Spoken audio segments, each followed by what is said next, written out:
Scene 1. The march begins.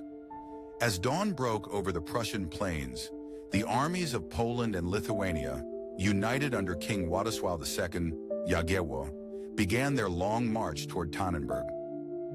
The air was thick with anticipation. Jagiełło's voice echoed as he addressed his troops, urging them to fight for their homelands.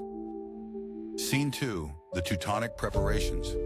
Meanwhile, the Teutonic Knights, led by Grandmaster Ulrich von Jungingen, were preparing for battle. In the camp, the knights sharpened their swords and checked their armor. Von Jungingen knew this battle would define the Order's power in Eastern Europe. Scene 3. The first skirmish. As the two armies approached the field, the first skirmishes broke out. Light cavalry from both sides clashed, probing each other's defenses. The Lithuanian horsemen, agile and swift, skirmished with the heavily armored Teutonic Knights. Arrows flew through the air, and the sound of clashing steel echoed. Scene 4. The Lithuanian flank. The Lithuanian forces, led by Vytautas the Great, launched a daring attack on the Teutonic left flank. The Teutonic Knights were momentarily thrown off balance as the swift Lithuanian cavalry broke their lines. The Teutonic response was swift, but Vytautas' cavalry was relentless. Scene 5. The Teutonic counterattack. Von Jungingen, witnessing the disorder in his ranks, ordered a counterattack.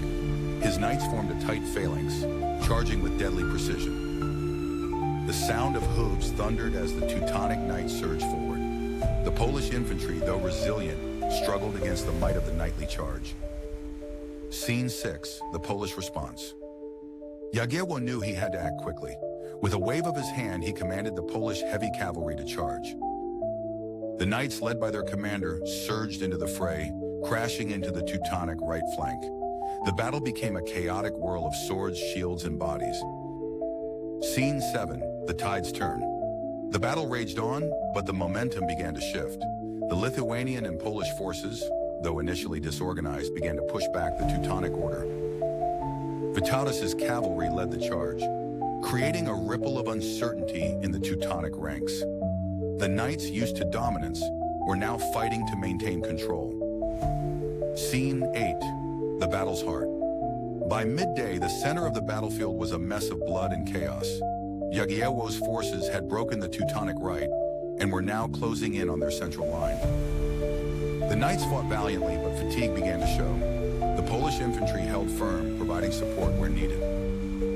Scene 9. A desperate plea. As the battle raged, a messenger arrived with a desperate plea from the Teutonic stronghold. Von Jungingen's brother, seeking reinforcements, asked for a swift retreat. Von Jungingen shook his head. "We do not retreat," he muttered, but doubt had crept into his mind. Scene 10. The Knights charge. The Grandmaster, desperate to turn the tide, ordered his knights to form a final charge. The Teutonic Knights, full of valor, surged forward, cutting through the Polish lines. The sound of clashing swords filled the air as steel met steel. Jagiełło braced himself, watching as the charge threatened to split his forces. Scene 11. The collapse of the left. As the Polish cavalry pushed the Teutonic charge back, the left flank of the Teutonic forces began to collapse. Vytautas, seeing his chance, pressed his advantage, sweeping across the battlefield like a storm. The Teutonic Knights, exhausted and outnumbered, struggled to hold their lines. Scene 12. The Knights struggle. The Teutonic Knights fought with all their might, but the weight of the Polish-Lithuanian forces was too much to bear. The Grandmaster, seeing his knights fall, knew that the battle was lost. His men had been scattered, their formations shattered. Von Jungingen fought with valor, but the number of his enemies was overwhelming. Scene 13. The Grandmaster's fall, von Jungingen, battered and weary, fought on, but his body was growing weaker. A Polish knight, seeing the Grandmaster's vulnerability, charged forward. With a swift blow, he knocked von Jungingen from his horse. The battle fell silent for a moment as the Teutonic Grandmaster was captured. Scene 14. The retreat with the Grandmaster captured, the remaining Teutonic forces began to retreat. The once mighty Teutonic Knights, now broken and disorganized, fled the battlefield. Jagiełło's forces pursued them, striking down any who dared resist. The sound of hooves and steel filled the air as the Teutonic Knights tried to escape. Scene 15, the victory celebrated. Jagiełło stood on the field, his heart swelling with pride. His forces had fought with courage, determination, and unity. The battlefield, though littered with the fallen, was now under the control of the Polish-Lithuanian alliance. Vitalis, riding alongside him, offered a congratulatory nod. Scene 16, the aftermath. The sun began to set over Tannenberg, casting a red glow over the battlefield. The casualties were counted, and the toll was grim. Thousands of Teutonic knights, soldiers, and men-at-arms lay dead. The Polish and Lithuanian forces, though victorious, had also lost many warriors. Scene 17, the prisoners. The captured Teutonic knights were led away in chains, their faces grim with defeat.